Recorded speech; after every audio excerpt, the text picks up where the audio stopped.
I'm already on slide 2. Good afternoon. I am an outlier in this room. I'm not a PhD. I'm not in audit anymore. I did spend a lot of time in it. I've probably been to every one of these CACM conferences, and I've been on the Rutgers Advisory Board on the subject for a long time. So I've been following this. And every year I come and I say it's time to move forward, and I say this year it's time for a revolution. So my perspective is going to be that one of management. And I was trying to find some inspirational words to kick us off. And after following this for a long time, it's been more of a religious experience. So I spent the last 10 days trying to do a prayer vigil to see if we can't move continuous monitoring a little bit more into the mainstream, but it didn't work. During one of the days, though, I got the idea that if we're really looking for a revolution, we should go back to my era and look at one of the revolutionary movements. So I thought that management and academics alike might be inspired by the words of these wealthy and successful individuals from the last 50 years. So with a little help from the Beatles, here goes. We may all yearn for the simpler times of yesterday, but keeping things manual keeps us working 8 days a week. Maybe I'm amazed that real-time auditing and finding cash recoveries can't buy me love from management. All of us sometimes would like to tell regulators, operations management, our CFOs, to buy a ticket to ride on the magical mystery tour of continuous automation. But instead of breaking the backwardly looking audit model, they make us feel like a band on the run, or even worse, the fool on the hill. No, not me. I want to recast the message and then just live and let die. Because I believe with a little help from my friends at Rutgers, we can work it out. And furthermore, it should be getting better all the time if we just come together, and we're almost at the end of the long and winding road. So let's just let it be, and maybe beginning right here at Rutgers, here comes the sun.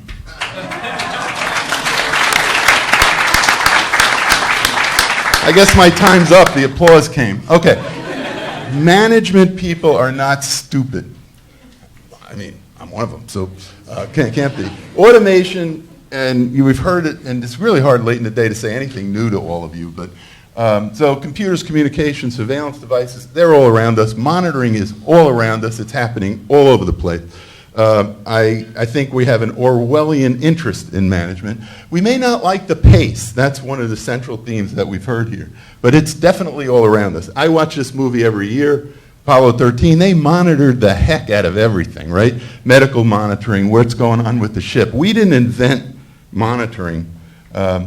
Federal Express created the new standard of monitoring. Now, everybody in society expects to know where the package is at every point in time, and management people realize that in their company, in their operations, they need to make sure that their product systems meet that new standard. An article in the New York Times this summer, a lady went to Mexico on vacation. She took her US cell phone with her to use at the airport, then put it away. Went to Mexico, you can't use it. Came back, couldn't find her cell phone. She had lost it. She got a bill for $2,000. She wrote a letter to the New York Times saying, I'm not paying that bill. My company knows I spend $90 a month on my cell phone. At what point were they going to stop service? She expects the company to be monitoring.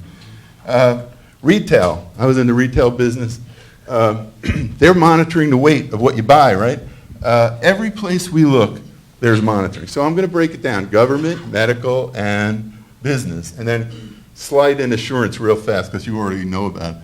National security, they're scanning your face in the airport, especially in the UK. In Newark, they're scanning you going through red lights and automatically sending you a ticket. The government's scanning your income and checking it to your tax return. In New Jersey, you're only allowed $10,000 for property taxes, and New Jersey checks your property tax to your tax return. We expect Easy Pass when we go through the lane. You ever think that maybe you'll get double charged? We expect that they're going to check to make sure there's no two charges in the same minute, because it can't happen. So it's a new expectation.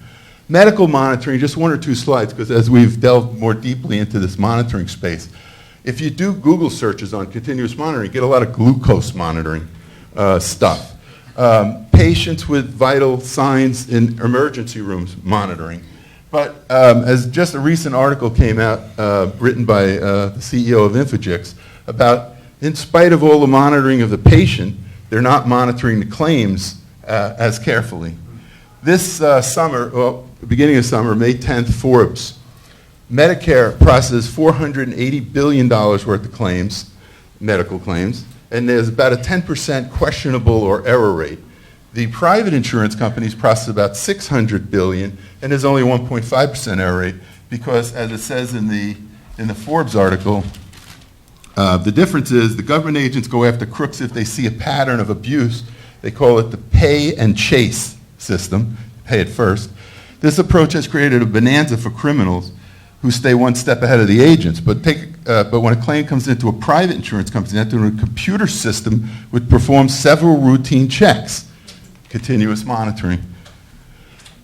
In business, it all started here, right at Rutgers. I mean, Rutgers has been at the forefront of this. The auditing profession, the insurance profession has been at the forefront of it. IT auditing has kind of pushed this idea of monitoring, right? It's good for you, but really it needs to be expanded. For example, we also helped start IT security because we beat up the IT guys a lot with control weaknesses, and they started to react by building their own. That's the same thing that's going to happen, I think, with assurance. We've looked in finance at accounts payable, telecom, cash recoveries. There's plenty of ways to find it. But my theme today is very similar to what you've heard before. We really need to get it into operations. So that's my number one thing you should write down and take away. It's similar to what Jim just spoke about and similar to what others. Yeah, in the assurance space, it's important. I'm not taking anything away from it. Coastal monitoring was a great step. I don't think it went far enough to promote business monitoring. We created all these terms around controls monitoring. It doesn't have to be about controls. And even though I can't read my monitor because the light went out, you could give me a 5-minute warning. I want to make sure I get to 2 case studies of how I implemented monitoring in my company. We didn't call it continuous controls monitoring. We had none of these fancy terms. Monitoring needs to start higher in your thinking. It should be built into everything in every system in every company, in my opinion. So this is the way I look at the macro view. I depict it. Government, I don't want to break it down into so many. Medical, I can't even understand it to break it down. In a business, though, we spend a lot of time with IT monitoring. They're brilliant at it because, as Patrick said, IT security people they use the computer to help themselves look for anomalies. In finance, we started, we're making some progress. In HR, segregation of duty systems. In operations, we have CCMT, and it's just sort of the beginning of where I think it all needs to go. So while the control community helped launch this, what I think your new role should be is to lead and educate. And I totally agree with what Jim said. Internal audit should be recommending this to management with specifics, just the way his slide laid it out there. Work on a recommendation along the lines of what the value proposition will be to the business and help sell it in the business. Now, the question of audit independence came up. And my answer to that is too long. Jim gave a good answer. It was a lot of words that basically said, yeah, maybe, but it's probably okay. I think you need to branch out in audit, and I don't think it's a gigantic step, and I don't think it interferes with your independence to be recommending it. If you want to read more about it, read it in my book. And this EdPACS article is on the Rutgers site. I have a section. It's the same theory I'm presenting today, but I have a whole section on audit independence that explains it in a little bit more detail for you.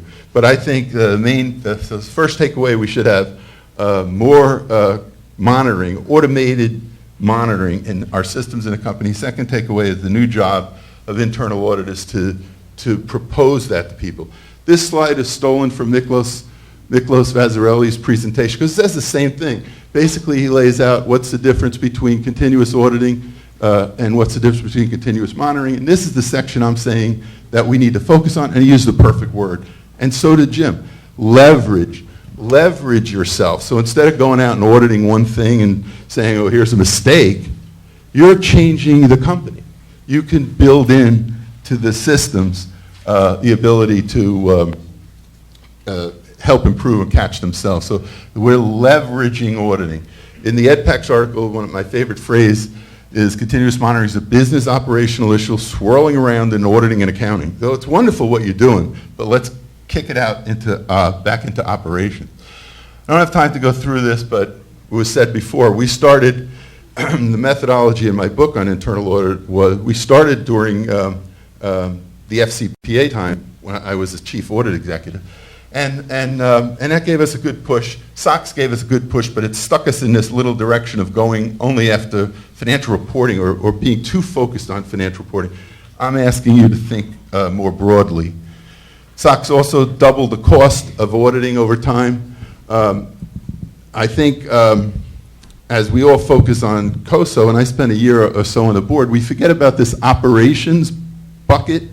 So they're actually saying we should do monitoring, and they're building in not only financial reporting, but from the get-go, they built in operations. So I don't think that the COSO monitoring was excellent. I think it could have done more, and that's simple. You could read the paper. I say a little bit more about it. I think they could have gone away from looking just at financial reporting controls and given you more advice on operations monitoring. Skipping. So, in summary, basically, you've done a good job. You've got people focused on it. Continuous assurance, you should keep doing it. Do as much as you can. You're just really automating your process. But I think the real value could come from being more focused on operations and do more recommendations in that space. Now, senior management, I tell people in my internal audit seminars, think about what your management's thinking about. You know, you're part of the company, even though you're going to take an independent perspective as an internal auditor. So you need to add efficiency to even your audit model so you can keep your costs under control. But you need to look for a way to bring real value to your company, and I think recommending these types of procedures can do that.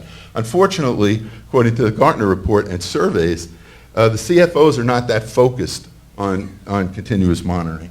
And so we need to bring it more to their attention. Now, 2 case studies, this is the good news because I wanted to get to these. One's written in here, one's going to be on retail. So when I became CFO of Etienne, and they said to me 1 year, you're responsible for the whole supply chain. I mean, distribution centers, all the product from Asia coming from every part of the world into the United States. We would ultimately pick it and ship it. Now, as CFO, I was real concerned about the shipping part because that starts the cash register running. We get our cash in, right? So when I saw we had no locator system, I got real concerned about the ability to ship quickly. I'm sure we had control issues. So we put in a locator system with automated picking and all the stuff that everybody basically has today, sequenced picking, and we really ramped up our throughput of product. The other thing we did was as CFO the first year and second year, with no locator system, I demanded a full physical inventory. We stopped everything, stopped shipping, and just count. Well, stop shipping is a really bad thing for cash flow. So some of the benefits we got out of this, and I had auditors trooping through my office for the next 10 years that were saying, wow, this massive system you built was really beautiful. You have phenomenal controls. You know, you did it to cut out your physical inventory, right? And I said, no, never, it was kind of an afterthought. That was a small part of it because we did lose shipping time. We were able to reduce our staff by 30%. We created a continuous monitoring process for inventory control in the warehouse. Picking productivity is driven by the fact that when somebody goes to pick the product, it's actually there. In the old days, if it wasn't there, they would look for it and take it from over here. They just created 2 errors. Physical inventories introduced an enormous amount of errors into our system. So I created, out of the 30% cut, we took 3 or 4 people and we made them inventory control police. And we did random checking, and then any resolution issue in the warehouse was not resolved by the warehouse staff. It was resolved by this independent control group. Our accountants came in, we said we're not doing a physical inventory anymore. It was a little bit of a harder sell than that. But we sold it, they came in, they audited the process, we had a continuous monitoring process. We never called it CCM, didn't even know what that word meant at that point in time. We really weren't doing continuous monitoring for the sake of continuous monitoring. We were doing it for the sake of the business. I wanted to add a little story here about, we had another division that did retail. So I had 70 stores. We had a retail system. The fellow from IDEA talked about this morning. Oops, sorry, forgot his name. He talked about the cashier and the errors. Well, my software supplier for my retail system, which is the same one that does Kenneth Cole stores. You go to any Kenneth Cole store in the country, the cashier is using that same system. He called me one day and he said, Mike, you're a guy that thinks about a lot of things about controls and whatnot, and for many years I turned down increasing the budget of the loss prevention department because I didn't like the idea of having this separate group going out. I kept trying to build the controls into my retail division supervisory management staff out in the field.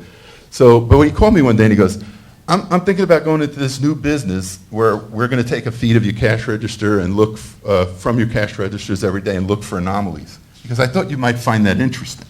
Well, basically, he doesn't even know till today about the field of continuous monitoring. But he built a continuous monitoring system because he knew about retail fraud, and he knew how to catch it. And it was remarkable. He charged us, he doesn't know the terminology software as a service either, but he charged us some X dollars per month per store, and he monitored my transactions.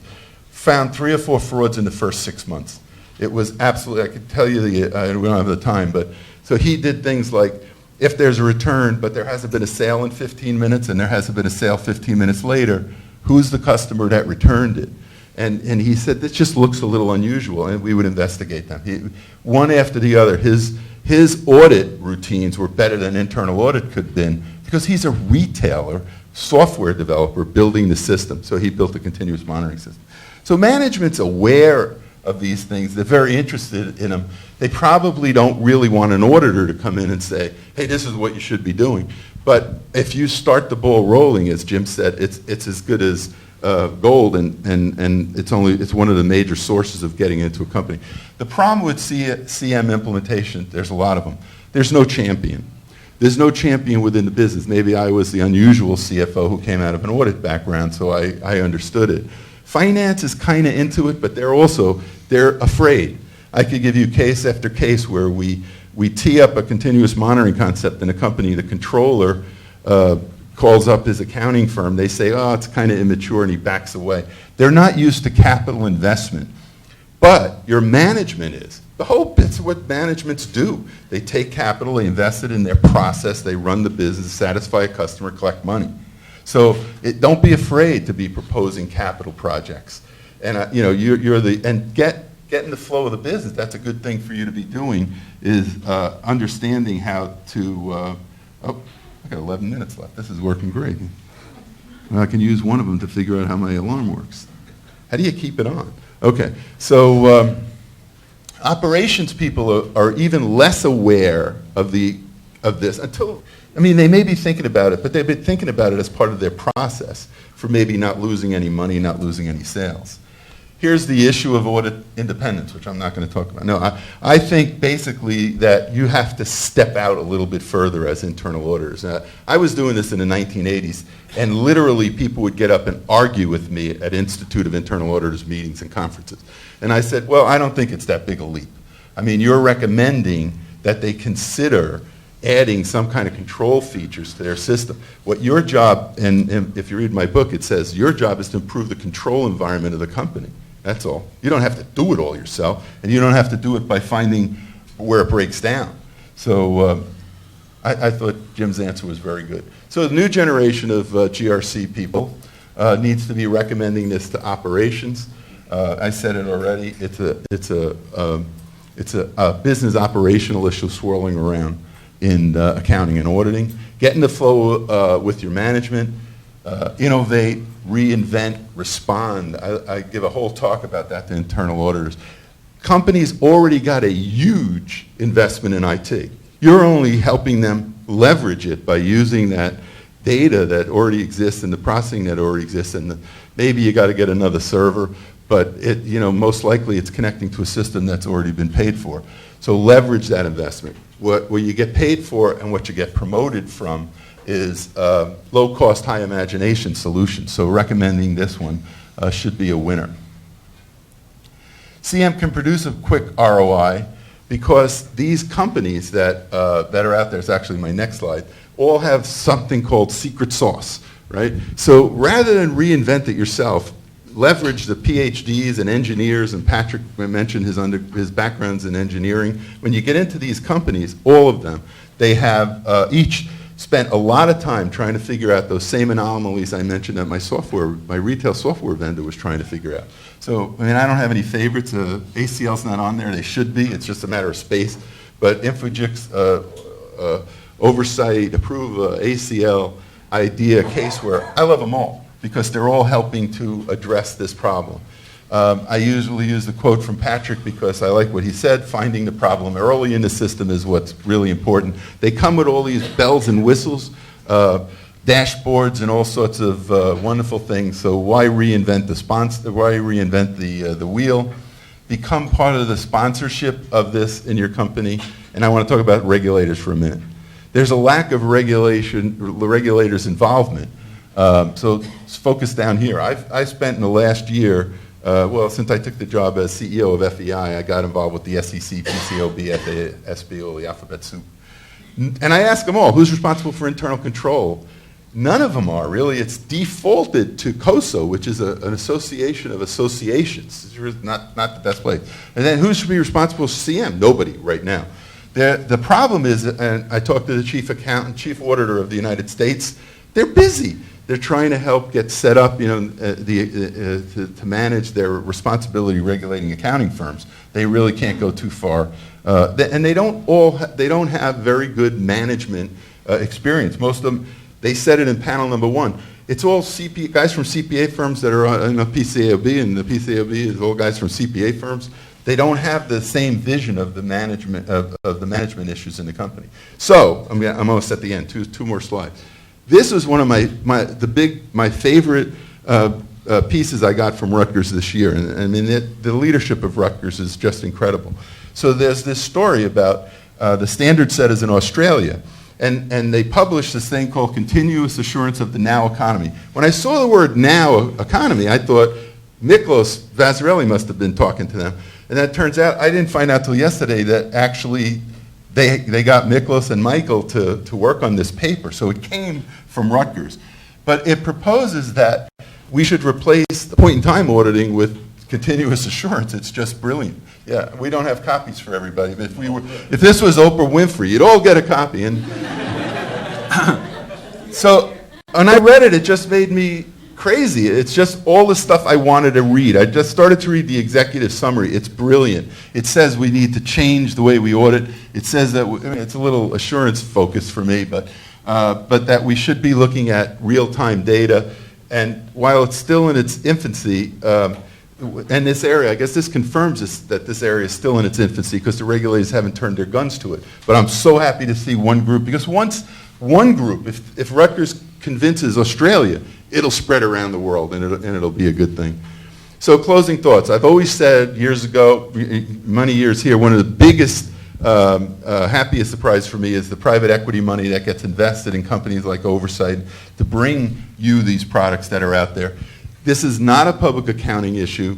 The public accountants audited general ledgers, and then one day they became automated, and then they had to learn how to audit them. They're not going to be the ones that are going to change the paradigm. That's not to say that they can't help, and I think they make excellent integrators, and just like I would preach to internal auditors to promote this, I preach to accounting firms to promote it as well. I think it helps them reduce their audit risk over time. Business management will get this, and they will adopt it in due course. All you need to do is help us with the awareness. How did I do?